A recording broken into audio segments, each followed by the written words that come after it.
The news from Guyana, the region and the world. Compiled in the News Talk Radio newsroom and powered by DemeraraWaves.com.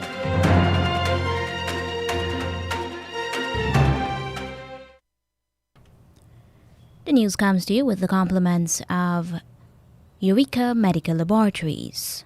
With the news at this time, I am Tiana Jordan. A very good morning to you. First, the lead stories. Leader of the Liberty and Justice Party and Deputy Speaker of the National Assembly, Lennox Schumann, is calling on the chairman of the Guyana Elections Commission to seek international help to hire a new chief elections officer. The Guyana Water Incorporated says about 225 residents of Soosdijk, East Bank, Demerara are getting potable water for the first time. Health Minister Dr. Frank Anthony says more COVID deaths are expected as there exists reluctance to take the COVID vaccine. And in regional news, in Antigua, a former finance minister, Harold Lovell, and two of his former United Progressive Party colleagues appeared in court facing charges of embezzlement, corruption, and conversion. Two CARICOM countries are among 6 new countries whose nationals have become eligible to participate in agricultural and non-agricultural programs in the United States this year. The details of these and other stories will be coming up right here in just a moment. Don't let the fear of contracting the coronavirus disease deter you from seeking the medical care you need. At Eureka Labs, we ensure the safety of our clients and staff with our rigid sanitization routine. This involves the use of ultraviolet lights to effectively rid the air and all surfaces of viruses and bacteria that may be present throughout the lab daily. The light works to rapidly inactivate microorganisms through a physical process that is invisible to human eye. So the next time you need a checkup, don't hesitate to give us a call on 225-7574 to schedule your appointment. And now the news in detail. Leader of the Liberty and Justice Party, LJP, and Deputy Speaker of the National Assembly, Lennox Schumann, is calling on the chairman of the Guyana Elections Commission, GCOM, to seek international help as part of the process to hire a new chief elections officer.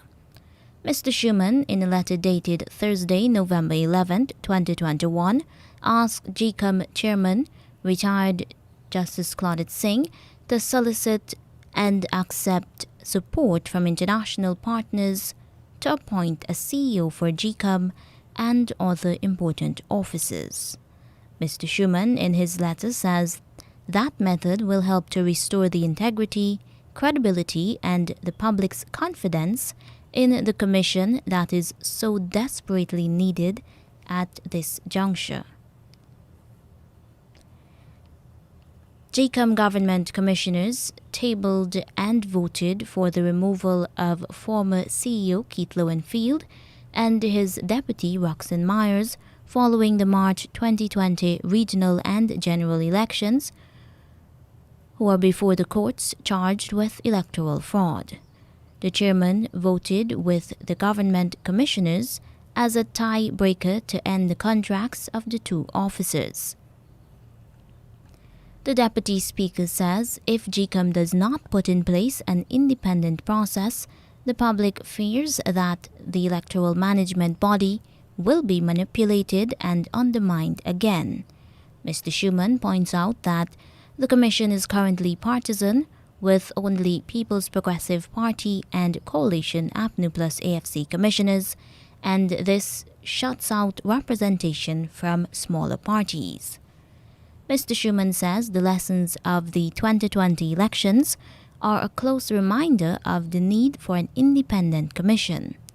The LJP leader reminded that reports from international elections observer groups dated back to the initial elections that came out of the Price-Carter formula have made consistent calls for a revision of a variety of processes to ensure an impartial and unbiased commission. The Caribbean Court of Justice has hinted at the need to modify the law to prevent Guyana's Director of Public Prosecutions, DPP, from directing the court to commit persons. Attorney Darshan Ramdani, who is defending murder-accused Marcus Bisram, is asking the CCJ to strike down the appeals court decision to agree with the DPP. The attorney says an individual is entitled to fairness at the judicial level. And so, I suppose you're saying you cannot have a fair trial unless you have an independent judiciary. Is that what you're saying? That is the core constitutional principle, and that Section 72 must stand down. And that the separation of powers is also contained in Article 144. That's a core constitutional principle. Section 72 must stand down. The rule of law is also contained in Article 144, a core constitutional principle. Section 72 must stand down. So we say that there as well, Millard. The DPP told the CCJ that she acted in accordance with the Constitution to rightly request and commit Mr. Bisram to trial. The DPP is pursuant to Section 72. The DPP is merely continuing a charge. The DPP can institute a charge. The DPP can continue a charge. The DPP can institute a charge, and the magistrate hears that charge. The magistrate hearing a charge and determining a charge that the DPP has instituted does not in any way suggest that the DPP's institution of the charge or continuation of the charge is a usurpation of the judicial function of the magistrate. The CCJ President, Justice Adrian Saunders, says the litigants may be asked to make further submission and hinted that the Apex Court may reverse its decision. Bisram moved to the CCJ after the Guyana Court of Appeal on May 31st agreed with the DPP that there was sufficient evidence to commit him to stand trial. The prosecution's case was that Bisram had instructed 5 other men to kill Naraindat because he had retaliated when Bisram had allegedly held the man's penis and buttock. Evidence provided by Guyanese police show that Naraindat had been beaten, thrown in a drain, removed and placed in a car trunk, and placed on a road to make it appear as if Naraindat had been struck down by a vehicle.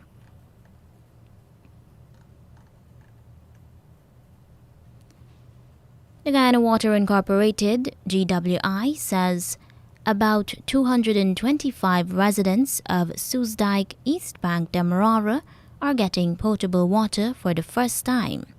The utility company says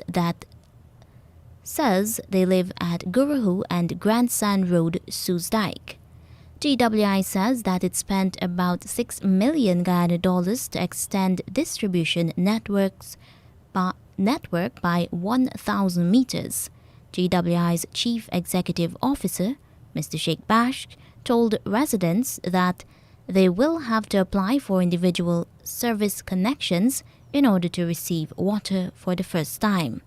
GWI says its East Bank team will be collaborating with the Soosdijk Covenant Neighborhood Democratic Council, NDC, to take this service to the residents on Friday, November 12th. GWI says about 50 households back Grandstand Road who are without access to potable water will soon be connected to the network.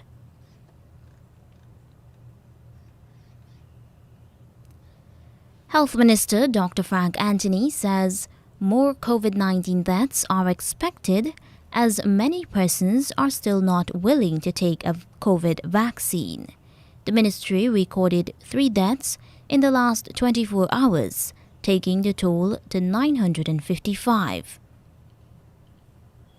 In the past 24 hours, we've had 3 deaths, and we are going to continue to see deaths if people are not taking vaccination. What we have noticed is that most of these deaths are persons who are unvaccinated. So we have something that we know that protects you, and that is getting vaccinated. And we still have, at this point in time, people who have not taken their vaccine. And many of the persons who are dying right now, when we check their vaccine status, they're unvaccinated. The health minister says several regions are showing increased positive cases. So over the last 24 hours, we've recorded 98 new cases of COVID-19 across the country. And currently we have 2,444 active cases, with most of those cases being in Region 3. We have 1,085 cases in Region 3 currently. We also have 724 cases in Region 4, 215 cases in Region 6, and 194 cases in Region 10.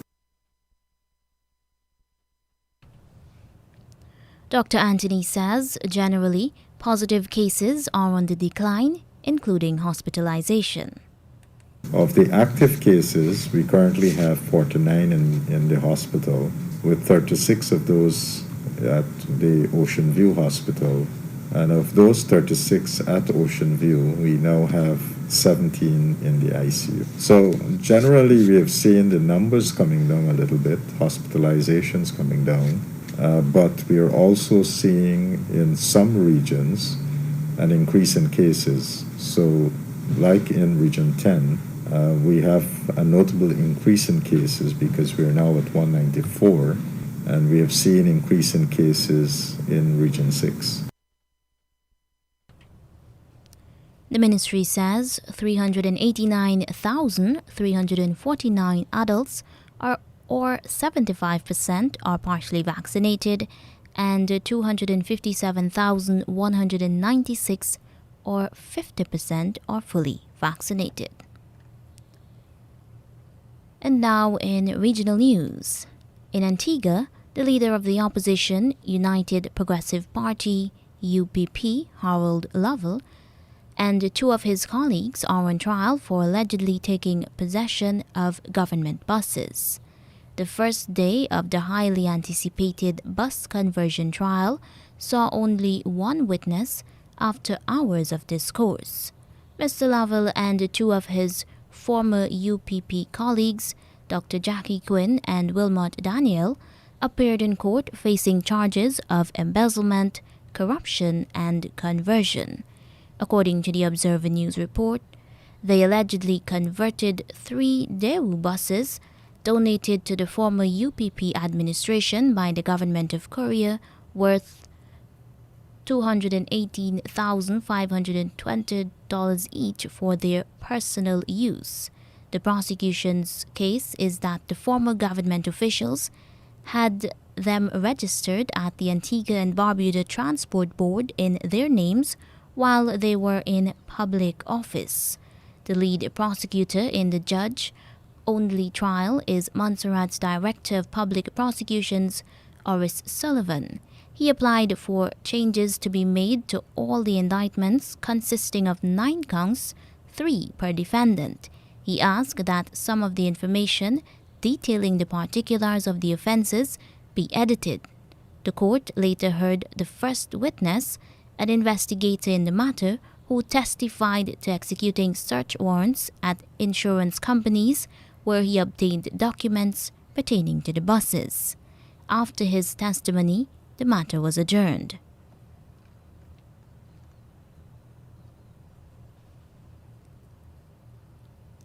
Two CARICOM countries are among 6 new countries whose nationals have become eligible to participate in agricultural and non-agricultural programs in the United States this year.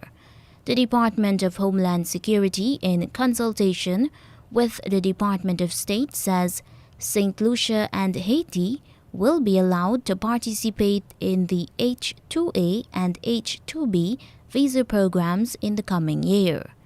A WIN FM news report detailing the release from Homeland Security says that apart from the two CARICOM countries, the others are Bosnia and Herzegovina, Cyprus and the Dominican Republic and Mauritius. The notice listing the eligible countries is to be published in the Federal Register. The Department of Homeland Security, Alejandro Mayorkas, says the U.S. is committed to working with their interagency partners to ensure that companies in the United States can fill temporary or seasonal jobs for which U.S. workers are not available. Secretary Alejandro Mayorkas says the program will enable nationals from the approved countries to apply for temporary work in the United States. The H-2A program allows U.S. employers or U.S. agents who meet specific regulatory requirements to bring foreign nationals to the United States to fill temporary agricultural jobs. The H-2B program allows employers or agents who meet specific regulatory requirements to bring foreign nationals to the United States to fill temporary non-agricultural jobs. And now for the international news, the latest coming from the BBC World Service. BBC News. Hello, this is Jerry Smith. The latest draft document agreed by delegates on the final day of the COP26 has softened the language requiring governments to phase out the use of coal and other fossil fuels. However, several key clauses have been strengthened. Roger Harrabin is in Glasgow. The new draft includes some key changes on difficult issues. Perhaps most important is stronger language telling ministers to get together again next year, bringing promises of deeper emissions cuts. This is vital. The text expresses deep regret that rich nations failed to deliver the $100 billion a year they'd promised to poor nations. The language on transparency is stronger. Governments must be seen to be delivering on their promises. A clause promoting a phase-out of coal has survived, albeit with weaker language. This will still make it very hard, though, to finance new coal-fired power stations, unless they're fitted with equipment to capture the emissions. The nations are still miles away from delivering anything like a safe climate. A court in Myanmar has sentenced an American journalist to 11 years in jail on charges brought by the military junta which seized power in February. Danny Fenster was convicted of endangering the reputation of the armed forces and associating with illegal organisations. Jonathan Head reports. The US has been pressing the military government to release Danny Fenster, but the junta's spokesman has insisted he needs to be held in custody. Around 50 other journalists are still being detained in Myanmar. In recent weeks, the courts have imposed sentences of up to 90 years on senior officials from the National League for Democracy, whose government was overthrown by the coup. The Belarusian airline Belavia says it will no longer allow citizens of Iraq, Syria and Yemen to fly from Turkey to Belarus. It said the decision was made at the request of the Turkish government. Turkey's national carrier, Turkish Airlines, has imposed the same restrictions. Thousands of migrants are stranded at the borders between Belarus and European Union countries, as Adam Easton reports from Poland. On one side, you've got Belarus and Russia, and they're sending nuclear-capable bombers to patrol the Belarusian airspace, Russia, that is. You've got the Belarusian president, Alexander Lukashenko, saying, if the EU extends the sanctions against my regime, I will cut off the gas to Poland and Germany, to Europe. And on the other side, you've got the European Union and the United States saying, this is unacceptable, you're endangering people's lives by pushing them across the borders. France is hosting an international conference aimed at ensuring Libya sticks to a plan to hold elections in December. World powers are expected to endorse efforts to remove foreign armed forces. BBC News. The French maritime authorities have abandoned a search for 3 migrants reported missing in the English Channel on Thursday. 2 others were rescued when 2 kayaks were found adrift. Around 1,000 people made the crossing from France to Britain on Thursday, a new daily record. The British government said the situation was unacceptable and accused France of losing control. Denmark has reintroduced its COVID-19 pass as the country grapples with a surge in positive test cases. Danes now need to show proof of vaccination, a negative test or evidence of recent infection to enter bars, restaurants, clubs or large indoor gatherings. Denmark dropped all its coronavirus restrictions in September. The United States' top-ranking military official in Africa has said that the fall of Addis Ababa to rebel forces in Ethiopia could bring about a humanitarian tragedy. General William Zana expressed his concern that the year-long conflict in Ethiopia could have a significant regional impact. The Chinese dissident artist Ai Weiwei says a new art gallery in Hong Kong that opened its doors on Friday is clearly under censorship. The M+ gallery has excluded one of the artist's works. Here's Martin Yip. After more than a decade in planning, the M+ Museum made its debut with a traditional lion dance. Ai Weiwei's earthenware jars installation, named Whitewash, is among those to entertain visitors, but not the photographic series in which the dissident artist shows his middle finger towards Beijing's Tiananmen Gate. Earlier this year, the museum's Australian director, Suhanya Raffo, said there is no problem to show Mr. Ai's works. That prompted a legislator to publicly demand for a national security investigation in front of the city's leader, Carrie Lam. Martin Yip. And that's the BBC News. The news came to you with the compliments of Eureka Medical Laboratories. A COVID-19 PCR test is now mandatory for many routine activities, including travel and return-to-work purposes. At Eureka, our trained and experienced staff will ensure confidentiality while your test is conducted in a professional and timely manner, which results in just 48 hours. So the next time you require an efficient and hassle-free PCR COVID-19 test, call 624-8378, 608-8378, or 623-7233 to schedule your appointment. You can also ask about our house call testing service. And now to end the news, here's a recap of the leads. Leader of the Liberty and Justice Party and Deputy Speaker of the National Assembly, Lennox Schumann, is calling on the chairman of the Guyana Elections Commission to seek international help to hire a new chief elections officer. The Guyana Water Incorporated says about 225 residents at Soosdijk East Bank, Demerara, are getting potable water for the first time. Health Minister Dr. Frank Anthony says more COVID deaths are expected as there exists reluctance to take the COVID vaccine. In regional news, in Antigua, a former finance minister, Harold Lovell, and two of his former United Progressive Party colleagues appeared in court facing charges of embezzlement, corruption, and conversion. And the two CARICOM countries are among 6 new countries whose nationals have become eligible to participate in agricultural and non-agricultural programs in the United States this year. And that's the end of the news.